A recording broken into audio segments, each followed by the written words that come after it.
4 playoff teams from last year looking to have similar success this season took part in a scrimmage Friday night at Casady. The Cyclones hosted John Marshall, Kingfisher, and Christian Heritage Academy at Hoot Gibson Field.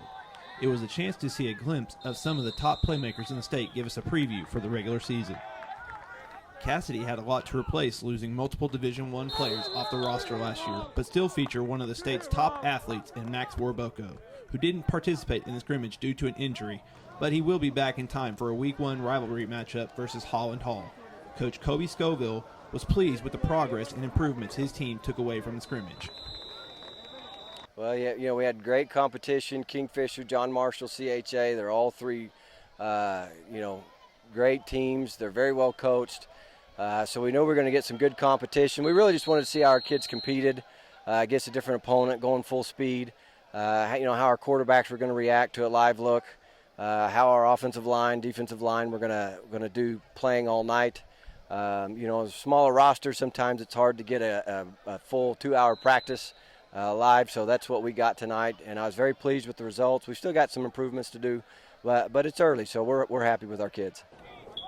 John Marshall will head into the year with talented playmakers anchoring both sides of the ball, and with Rashawn Woods in his 3rd year as coach of the Bears, they look to improve off their playoff appearance last year.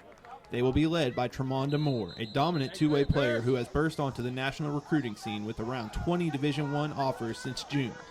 The Bears also have talented athlete Justin Broyles, who had a pair of interceptions to lead the Bears defense in an impressive showing. One thing I was concerned about probably mostly was how conditioned we were doing. We're doing a little bit different as far as reps and stuff in practice. So I felt like the condition was really, really good for our guys. They seemed pretty fresh even down towards the end.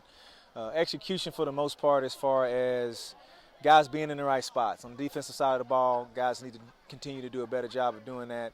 Offensively, the offensive line, I've really been paying a lot of attention to, and guys, for the most part, knew what to do. It's just about them continuing to do it on a consistent basis, and I was pretty impressed. But at the same time, it's not quite championship ball yet. So as we continue to get better, we'll continue to look at those things. Kingfisher, much like Casady, has a lot to replace from last year's team that featured Jace Sternberger and Caden Jackson, who are both playing Division I football this fall. The Yellow Jackets had some experience to draw from when scrimmaging John Marshall, as the two teams faced off in the playoffs last fall, with Kingfisher advancing. Head coach Jeff Myers was pleased with the experience that the scrimmage gave to some of the younger players and felt like it was very valuable for his team to learn from. Oh, it's huge. I mean, we got tons of reps with not just our varsity, but we got tons of reps with our JV. Our freshman group got in there and did a great job when they got in there and did a lot of reps. So, this is great just because not only did we come out of it unscathed, we came out of it, injury-free, but also it was great for us because our kids got a lot of real-time reps. And, anytime you do that, practice is kind of dull and boring and just kind of repetitive and stuff, and you're against the same guys and stuff. But when you start getting out here and go against some other athletes and some good teams like we saw tonight, then that's going to equate to great things for us. Thanks, Coach. Tony Merrill, in his 2nd year as head coach of the Christian Heritage Academy Crusaders, comes off a 9-3 season where he says he learned valuable lessons he carries into this fall. Merrill said one of his keys for this offseason has been to try to develop depth within the program. The Crusaders returned a number of skill players and 4 offensive linemen with varsity experience from last year's squad, which was beaten by eventual 2A champion Davis. The Crusaders open versus McLeod in a Week 0 matchup on August 28th.